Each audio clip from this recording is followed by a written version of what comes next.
saya mengucapkan terima kasih kerana memberi peluang kepada saya dalam membahaskan usul menyokong titah ucapan Seri Paduka Baginda Yang di-Pertuan Agong. Saya ingin melafazkan kesyukuran juga dan berterima kasih kerana kita lihat ucapan pembangkang rata-ratanya menerima keputusan pilihan raya di mana Barisan Nasional telah menang dari segi undang-undang dan perlembagaan. Dan juga kita tahu ada juga dari segi pembangkang yang tak terima dan mempertikaikan isi titah ucapan tersebut di mana ianya tidak memenuhi selera pembangkang. Saya juga mengakui Barisan Nasional tak dapat 51% seperti mana pembangkang dakwa. Ini adalah kerana kita lihat, kita akui kerana pemimpin pembangkang adalah mereka yang berkebolehan dan popular. Jadi pelakon boleh,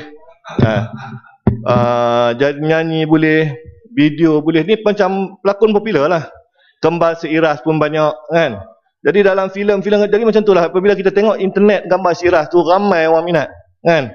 Jadi sebab itulah kita lihat mereka mendapat undi popular.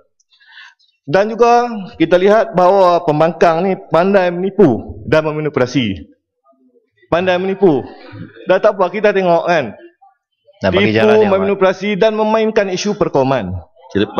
Padan Serai menghina rakyat yang mengundi. Dikatakan mereka mengundi ni tak betul. Seperti yalah, nak jadi popular.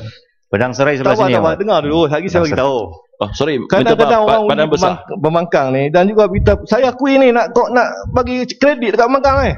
Saya akui juga pembangkang ni dari segi demonstrasi jalanan pun menang, hebat. Kita menang pilihan raya, dia menang demonstrasi jalan raya, hebat.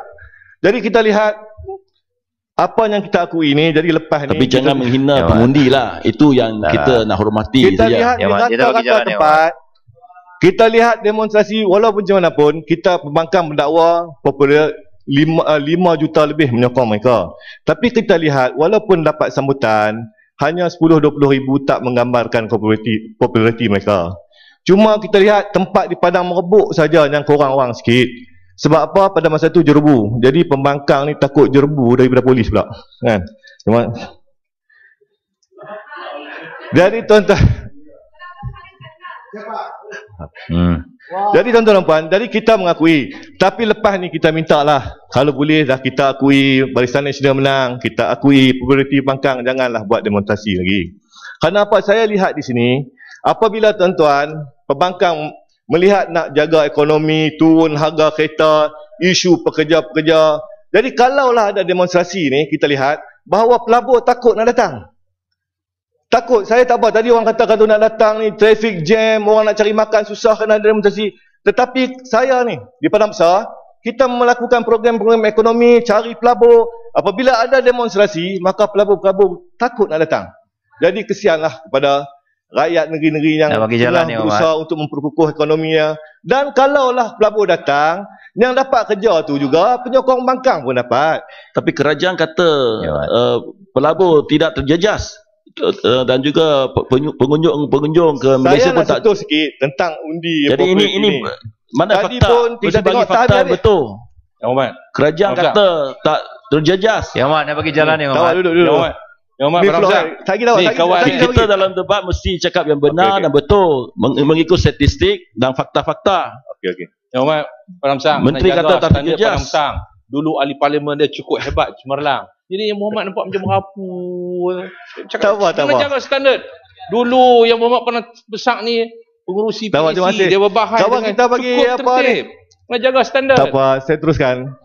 Ya, teruskan ya, Mat. Tak apa. Okey, seputih sebab saya hormat dia. Sebab dalam dunia ni saya hormat dua pemimpin. Satu Benazir Bhutto, satu Tan Sokong. Jadi Bhutto dah mati, tinggal Kong yang Tan Sokong. Okey, terima kasih saya tu. Silakan. Muhammad orang baru baru masuk cakap semua orang tak ada point, tak ada isi, yang salin sana sini punya. Yang soalan saya kita lihat Hong Kong yang dapat paling banyak pelaburan asing, dan baru-baru pada minggu lepas mereka baru ada satu demonstrasi yang begitu banyak orang menghadiri.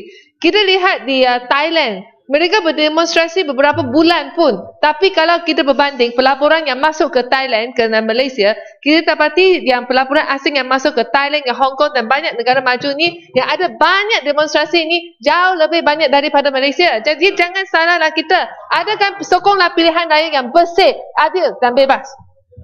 Saya minta kalau boleh jangan ada demonstrasi. Kalau nak buat juga tak tahulah, sebab dah kita sama-sama akui ni. Kan? Saya ingin menyentuh sikit tentang undi popular ni, sebab tiap-tiap kali ucapan pembangkang sentiasa menimbulkan undi popular. Sebab apa? Kalaulah saya tak sentuh, jadi kita takut pengundi-pengundi rakyat di kawasan saya terpengaruh. Jadi saya nak sebut sikit lah. Sebab apa? 12 kali pilihan raya dah. Dah 12 kali pilihan raya, kita tak pernah bertikai pun undi popular ni. Bukan baru sekarang saja baru nak bertikai. Jadi sekarang ni saya nak minta, kalaulah kadang-kadang orang undi pembangkang ni. Boleh sikit? Yang bukan aktor, kita ni wakil rakyat. Ya Muhammad, sedarkah pembangkang ni meroyan apabila sudah kalah tidak boleh memerintah, dia nak cetuskan pula people vote. Yang people ni yang barisan yang menang lah. Itulah kursi dia 133 89. Mana ada istilah macam ni. Yang si putih menang banyak sebab pengundi dia banyak itu sia. Kalau dia tanding kawasan saya, mungkin hilang deposit di si putih ni. Pedang besar 3 minit lagi tinggal Yang Muhammad. Alamak. Okey Yang Muhammad, yang pertama sekali, kadang-kadang orang undi pembangkang ni bukan untuk jadi kerajaan. Kadang-kadang kena nak undi dia suruh jadi pembangkang. Tapi saya perlu disebut di sini tentang penipuan dan perkauman, isu-isu perkauman yang dapat undi popular. Untuk apa? Untuk apa nak bangga kalau mainkan isu perkauman, menipu? Okey, contohnya isu undi Bangladesh 40,000. Mana ada? Ramai terpengaruh. Mana ada? Saya pun nasib baik orang kawasan kenal. Kalau tidak saya pun jadi kita sebut Bangladesh. 40 pengundi yang ragu bukan Bangladesh. Cakap betul. Jangan cakap fitnah di sini. Apa yang kita sebut Tuan Yang Di-Pertua adalah 40,000 pengundi yang diragui. Tak boleh macam tu ya. Saya cakap betul. Jangan cakap betul. Do your research, get your facts straight first. Isu Lahad Datu. Ramai yang mengatakan bahawa isu Lahad Datu ni sandiwara. Pemimpin cakap sandiwara. Ni apa ni? Tak menipu. Sandiwara. Tadi pembangkang bercakap, saya tengok ada isu-isu pembangkang bercakap tentang nak mempertahankan isu-isu pendenayaan di lokap. Siapa cakap ulang di luar? Tak apa. Sandiwara. Sabar-sabar. Sandiwara. Kita ni lihat kesian kepada anggota polis, keluarga terkorban. Ibu, anak-anak kehilangan bapaknya. Isteri kehilangan suami. Tapi bila kita dengar pembangkang, isu apa? Seolah-olah semua anggota polis ni jahat, sandiwara. Senang saja, ulang di luar. Yang Muhammad rasa tak boleh mencelah macam tu Yang Muhammad. Tak boleh. Tak boleh mencelah macam tu. Yang mati seorang, kononnya bising. Ini polis dapat seolah-olah UMNO dah pergi bunuh seorang penjenayah tu dalam lokap. Polis dah bunuh, menipu pengundi. Dan inilah yang berlaku. Padahal kita dah beritahu kalau siapa polis yang buat prosedur yang salah, kita dakwa. Saya nak sentuh sikit lah ni, masa sikit lagi tentang 60,000 pengundi hantu di Sabah. Ni saya nak terang ni, terang tak apalah. Tuan-tuan kata menipu 60,000 pengundi Sabah mengundi Barisan Nasional. Tuan-tuan, pengundi ahli Dewan Yang Berhormat, pengundi Sabah 60,000 masa UMNO tak ada lagi. Belum ada UMNO exercise untuk buat pendaftaran IC. Masa tu Tun Mustafa yang ada pada tahun sekitar 1990 bersama dengan Datuk Joseph Paddy Kentingan. Masa tu, okey. Ya, Yang Berhormat, saya terpanggil. Kemarin wakil DEP Kota Kinabalu, dia menyebut pengundi hantu di Kinabatangan. Ini Yang Berhormat memang penipu. Dia ingat ini Dewan Undangan Negeri. Saya Yang Berhormat setuju ke dengan saya? Yang Berhormat ini mungkin pendatang tanpa izin sebab dia tidak pasti berbahasa Melayu. Dan lagi di Kinabatangan itu tiada pengundi hantu. Yang apa ini tidak ada ini pendatang tanpa izin, yang ada pekerja asing. Jadi setuju ke Berhormat bahwa pengundi di Sabah hantu itu memang tidak wujud. Seperti pembangkang dakwah. Terima kasih. Peraturan Mesyuarat 36. You are not here yesterday Yang Muhammad. That is what exactly Kota Kinabalu said. Saya semasa pilihan raya kita ada tengok pertambahan pengundi. You know what Ketua Kinabalu cakap semalam dengan Kinabatangan? You check the handset. Tiap-tiap kawasan. Kita tak bertikai pun. You check the handset. What Ketua Kinabalu said about Kinabatangan kerana yesterday. tuduhan ni sebab apa? Pada masa tu ada keluarga kaum Suhu di kampung air minta IC, tempat nelayan minta IC, dan kebanyakannya di antaranya keturunan Bugis dan Sulu. Pada masa tu Tun Datuk Mustafa minta bahawa diberi IC kepada mereka ni. Ni belum UMNO masuk Sabah lagi. Pematang Pak Mahmud belum, masa tu USNO. Lepas tu bila kata pengundian tu, dah bagi jalan ya, Mat. Saya kena bagi tu. Terima kasih. Sekarang saya sebut tentang kenyataan 60,000 itu. Ini bukan cerita lama. Ini kenyataan Tan Sri Aziz, pengurusi SPR tahun lalu 2012. Dubious voters dalam list. Hang pula yang berhormat baca. Minta maaf. Tarik balik. Yang berhormat, bukan ini cerita lama, pendaftaran lama. Ini pendaftaran dia kata yang sudah masuk dalam senarai yang ada sekarang berdasarkan kemasukan baru dalam senarai. Ini kenyataan Tan Sri Aziz, pengurusi SPR. Saya tak tahulah, tapi yang pertama saya nak terangkan. Saya tahu yang dirujukkan itu adalah orang yang ada IC, tetapi pendaftaran baru dibuat. Mungkin dia buat di tempat lain untuk daftar pengundi baru, tetapi saya nak bagi tahu 60,000 siapa yang duk pergi tengok bahawa mereka ini undi Barisan Nasional. Tuduhan tak betul. Kalau mereka mengundi, kalau Barisan nak jaga 60,000 seorang-seorang suruh undi Barisan Nasional, tak benar. Tu tak ada orang boleh buat. Tak ada, siapa saya nak teruskan sikit. Saya nak sentuh sikit tentang perkauman ni. Saya nak tengok ni kat Pulau Pinang ni. Program Heritage Celebration tentang National Unity dibuat oleh Kerajaan Negeri Pulau Pinang dan juga Kaunsil Bandaraya Pulau Pinang ni. Dianjurkan ni, tengok ni, tidak ada pun bahasa Malaysia. Tidak ada. Yang ada bahasa Cina dengan bahasa orang putih. Tapi warisan Pulau Pinang. Kononnya National Unity. Saya tengok DAP cakap National Unity. Lepas tu tengok ni tulis. Adakah yang sasaran Yang Muhammad sebuti, tak boleh macam ni Muhammad, tak boleh. Kalau untuk pelancong Cina. Yang Muhammad sebuti. Saya minta bantuan yang Muhammad, jangan mencela macam ni Muhammad. Heritage. Ni saya nak bagi tahu, tulis ni Heritage. G ni macam wow. G macam wow, ada titik 3. Ni menghina ni tulisan Jawi. Menghina tulisan Jawi. Ni menghina tulisan Jawi ni maknanya ni National Unity Pulau Pinang. Lepas tu saya nak bagi tahu, Pulau Pinang cerita tentang perkauman. Tak ada pun sekolah Hindu yang dibuat di Pulau Pinang. Tak ada. Hindu tukang bisingnya. Di Pulau Pinang, Tamil. Okey, tak apa. Masa habis ya Muhammad. Isu perkauman. Jadi saya nak tentu sikit lah. Masa tak ada ni, saya nak tentu sikit tentang Datuk Najib. Ada tadi, yang berhormat daripada pembangkang kata, Datuk Najib mengeluarkan kenyataan apa lagi Cina mau. Ya Muhammad pekan. Apa lagi Cina mau. Jadi saya nak bagi tahu, Datuk Najib sebut tu kerana pekan.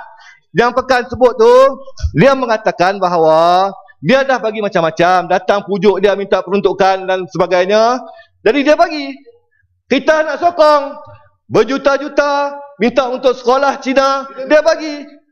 Apa yang tak bagi? Tapi lepas tu kena tipu. Dia kata tu sebab dia kena tipu.